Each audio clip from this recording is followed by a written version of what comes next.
दोस्तों स्वागत है आपका हमारे YouTube चैनल एक्सीलेंस फैमिली में। और आज आप पढ़ोगे क्लास 10 साइंस का अध्याय फर्स्ट रासायनिक अभिक्रिया एवं समीकरण के बारे में।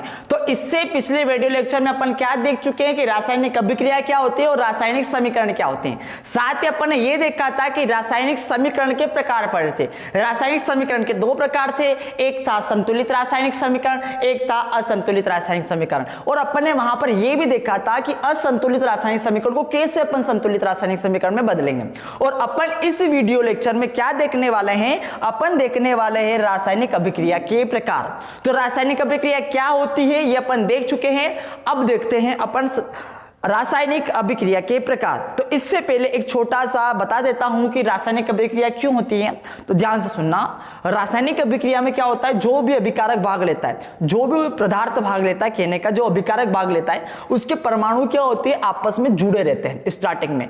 और क्या होता है, जब अभिक्रिया के दौरान वो परमाणु आपस में टूटते हैं, है ना, और फिर क्या होता है, वही परमाणु जो टूट चुके हैं वो दूसरे परमाणुओं के साथ क्या करते हैं, जुड़ जाते हैं। और इसलिए आपका क्या होता है, अभिक्रिया होती है। और वो जो नया पदार्थ बनेगा, जो उत्पाद बनेगा, उसकी प्रकृति आपकी बिल्कुल अलग रहती है। तो वास्तव में रासायनिक अभिक्रिया में परमाणु के आपसी आबंध के टूटने एवं जुड़ने से नए पदार्थ का निर्माण होता है।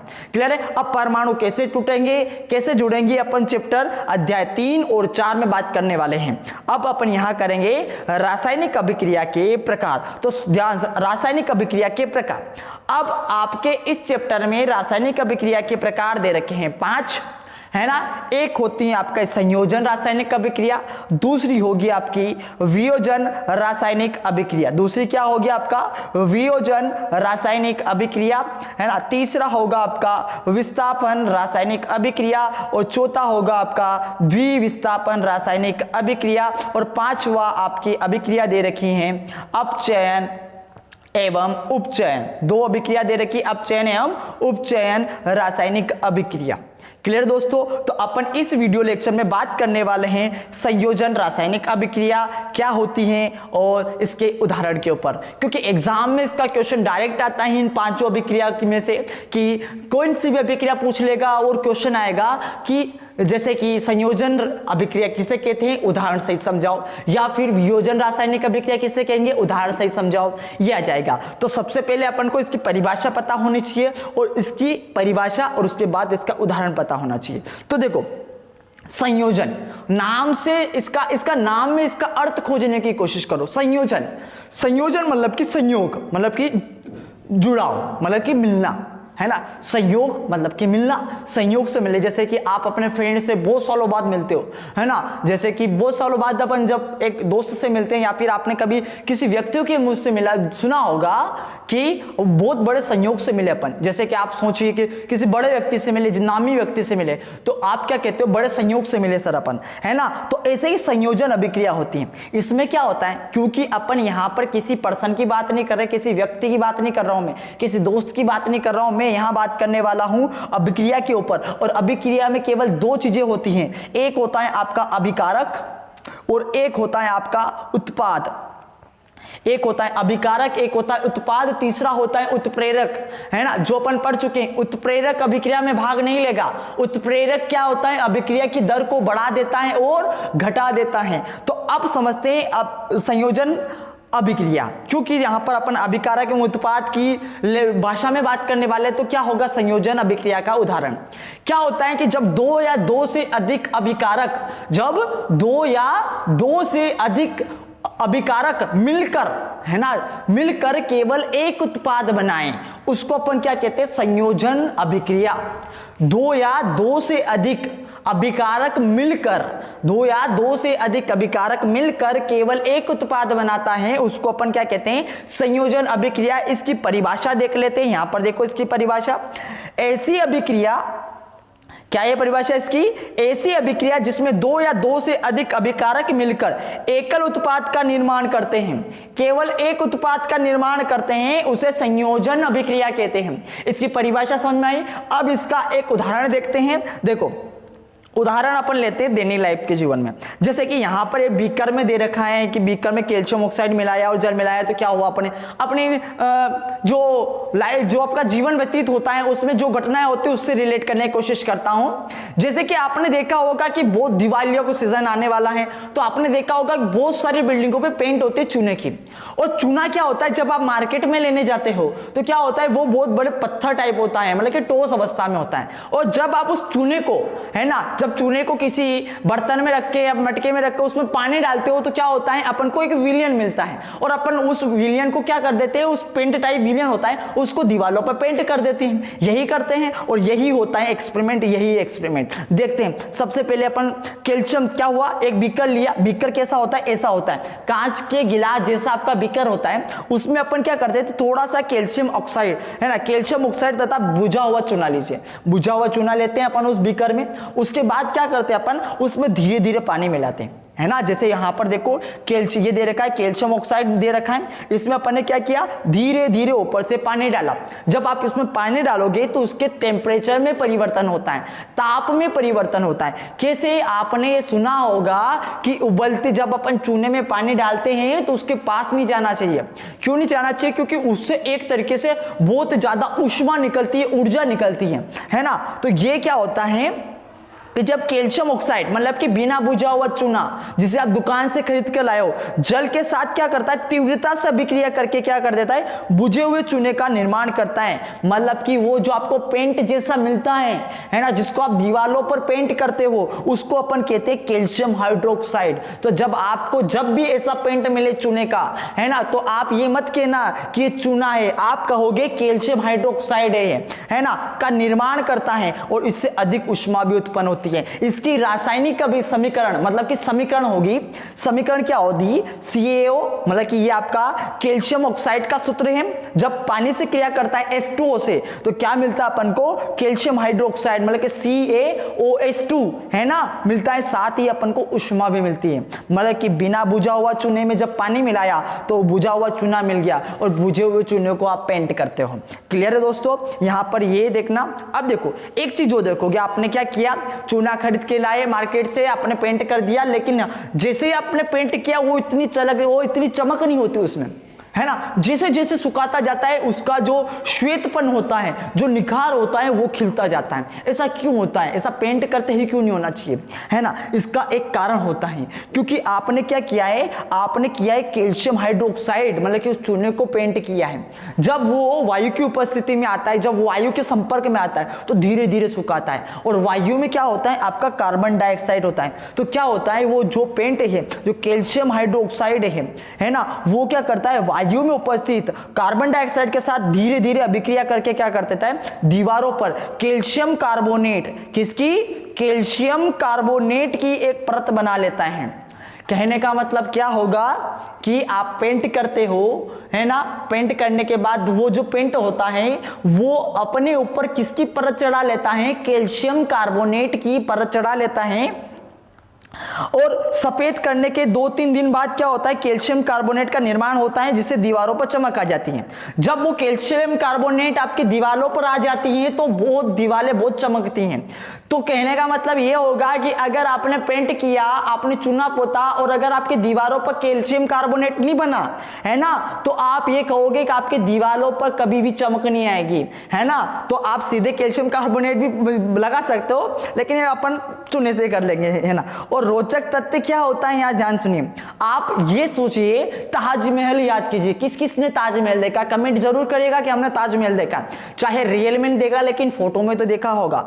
तो ताजमहल का कलर कौन सा होता है, जरा ये सोचिए। ताजमहल जैसे आप सोचोगे पूरा आपके सफेद सफेद आ जाएगा, मतलब कि ताजमहल का रंग सफेद होता है। और वहां जो पत्थर होता है, जिस पत्थर से ताजमहल बना है, उस पत्थर का नाम है संगमरमर, है ना। और संगमरमर का रासायनिक सूत्र भी ये होता है CaCO3, है ना। और कैल्शियम देखो, अब देखो वो जो आपका चूना है ना, ये आपका वहां खत्म हो गया, कैल्शियम कार्बोनेट है ना, कैल्शियम कार्बोनेट है ये रासायनिक सूत्र संगमरमर का, ये यहाँ पर बात खत्म। अब अपन पुरानी बात पे जाते हैं, पेंट वाली बात पे जाएं। जब आप पेंट करते हो है ना, कैल्शियम हाइड्रोक्साइड आपने पेंट किया तो क्या किया उसने, कार्बन डाइऑक्साइड के साथ क्रिया की और उसके क्या बनाया, कैल्शियम कार्बोनेट बनाया, साथ ही जल भी बनाता है। आप कहोगे सर हमने तो पेंट किया है ना, तो वहां जल कैसे बनेगा? कहने का मतलब आपने गीला पेंट किया था उसके ऊपर, उसके साथ क्या था, जल था, H2O था, और फिर क्या हुआ, वो जल वाष्प के रूप में उड़ गया दीवारों से। यही होता है, क्लियर है? ये हो गया। अब यहां पर आप देख सकते हो, क्या देखा आपने, यहां पर देख सकते हो आप, ये देखना संयोजन अभिक्रिया के ऊपर वापस आता हूं। अपन उदाहरण में अपन 2-3 उदाहरण में चले गए थे, तो संयोजन अभिक्रिया थोड़ी सी पीछे रह गई थी, तो अब अपन वापस संयोजन अभिक्रिया पे आते हैं। संयोजन अभिक्रिया में क्या होता है, जब 2 या 2 से अधिक अभिकारक मिलकर केवल एक उत्पाद बनाएंगे, आपका कहलाएगा वो संयोजन अभिक्रिया। और यहां पर देखिए, ये आप देखोगे यहां पर एक अभिकारक कितना एक उत्पाद बनाया, ऊष्मा तो निकल जाएगी, तो यह संयोजन अभिक्रिया है। एक और उदाहरण देखिए, आपने कोयला देखा होगा, आपने घरों में कोयला देखा होगा, या फिर किसी पुरानी होटलों में, चाय की होटलों में कोयला देखा होगा। वो क्या करता है, वो चाय बनाता है, इस तरीके से कोयला डालता है, फिर क्या होता है, कोयला जल जाता है और धुआं हो जाता है। यही हुआ है, लेकिन कुछ रासायनिक अभिक्रिया के संदर्भ में पढ़ रहे हैं तो कुछ इस तरीके से पढ़ेंगे, है ना। कोयले का दहन, कोयला बेसिकली क्या होता है, कार्बन होता है, जब वो जलता है ऑक्सीजन की उपस्थिति में तो कार्बन डाइऑक्साइड गैस बनाता है। ये इंपॉर्टेंट है अपने लिए। क्या हो रहा है, कार्बन जल रहा है ना, क्या हो रहा है, यहां ध्यान से सुनना, कार्बन जल रहा है, किसकी उपस्थिति में जल रहा है, ऑक्सीजन की उपस्थिति में जल रहा है, और क्या मिल रहा है अपन को, कार्बन डाइऑक्साइड मिल रहा है। ये एक प्रकार की संयोजन अभिक्रिया होगी, क्योंकि 2 अभिकारक है, एक उत्पाद बना। एक और उदाहरण देख लीजिए, आप अपने जनरली आप लाइफ में देखते होंगे, आप पानी का सूत्र सुना होगा, क्या होगा, H2O। आपने पानी का सूत्र जरूर सुना होगा, क्या होता है, H2O, है ना। H2O भी इस तरीके से बना होता है दोस्तों, हाइड्रोजन प्लस ऑक्सीजन मिलकर H2O बनता है। जल का निर्माण भी अपन संयोजन अभिक्रिया में कह सकते हैं। अब देखिए वापिस इसकी परिभाषा आती है, सरल शब्दों में संयोजन अभिक्रिया की कुछ परिभाषा होती है, सुनिए, है ना। जब 2 या 2 से अधिक पदार्थ, तत्व या यौगिक संयोग करके एकल उत्पाद का निर्माण करते, केवल एक उत्पाद का निर्माण करते हैं, ऐसी अभिक्रिया को संयोजन अभिक्रिया कहते हैं। क्लियर? संयोजन अभिक्रिया यहां पर खत्म हो चुकी है। संयोजन अभिक्रिया की परिभाषा भी दे दी अपन ने, 3 उदाहरण भी दे दिए। आप यहां से 2 उदाहरण एग्जाम में लिखता, और क्या लिखोगे आप, इसकी परिभाषा लिख सकते हो। अब अपन बढ़ते हैं एक और अभिक्रिया के ऊपर, जो क्या है, इसे आपके चैप्टर में बेसिकली उसको एक अलग अभिक्रिया नहीं दे रखी, लेकिन फिर भी एग्जाम में पूछा जा सकता है। उस अभिक्रिया का नाम है ऊष्माक्षेपी रासायनिक अभिक्रिया। तो ध्यान से सुनिए, ऊष्माक्षेपी रासायनिक अभिक्रिया क्या होती है। ऊष्माक्षेपी, आप सोचिए, आपने क्या किया, वापिस से आपको उसी उदाहरण पर ले जाऊंगा जहां मैंने आपको छोड़ा था। कौन से उदाहरण पर, पेंट। दिवाली के दिन पर आपने अपने घरों में आसपास में क्या देखा होगा, पेंट करते चूने से। तो ध्यान सुनना, पेंट किया चूने से, आप दुकान से चूना लेकर आए, आपने पानी डाला तो पेंट जैसा तो मिला, लेकिन ऊष्मा भी निकलती उसमें, है ना, ऊष्मा भी निकली उसमें। तो क्या कह सकते हैं, एक ऐसी अभिक्रिया जिसमें उत्पाद तो मिले लेकिन अपन को ऊष्मा भी एक गिफ्ट के रूप में मिल जाए, तो उसको अपन क्या कहेंगे, ऊष्माक्षेपी रासायनिक अभिक्रिया। तो इसकी परिभाषा देखिए वापस से, जो भी अपन ने बोली है, इसकी लिखावट कैसी है देखो। जिन अभिक्रिया में उत्पाद के निर्माण के साथ साथ ऊष्मा भी उत्पन्न होती है, उसे ऊष्माक्षेपी रासायनिक अभिक्रिया कहते हैं। उसका उदाहरण देखिए, प्राकृतिक गैस का दहन। आपके घरों में गैस सिलेंडर होगा, जहां से आप क्या करते हो, रोटी बनाते हो, सब्जी बनाते हो, जो दैनिक दिनचर्या के काम होते हैं वो आप करते हो। तो क्या होता है, बेसिकली आपके प्राकृतिक गैस जो होते हैं, वो गैस जो होती है आपके, उसमें होती है सबसे ज्यादा मीथेन। क्या होती है, सबसे ज्यादा मीथेन होती है ना। क्या होता है, मीथेन होती है, और मीथेन का जो सूत्र होता है CH4 होता है। और जब वो CH4